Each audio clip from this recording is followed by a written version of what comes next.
Hey guys, so welcome back with me again in this channel. So in this video I'm gonna show you how to easily apply the blurred red edge effects to your videos or maybe photos in CapCut.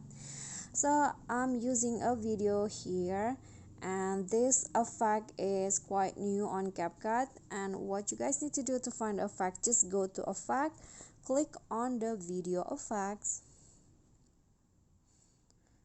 and then here find the retro category.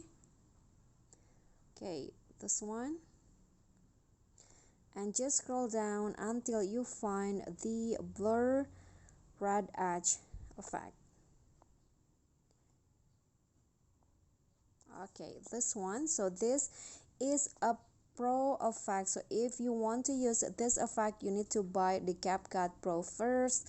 And here I'm going to just adjust the blur, the intensity, and also the filter.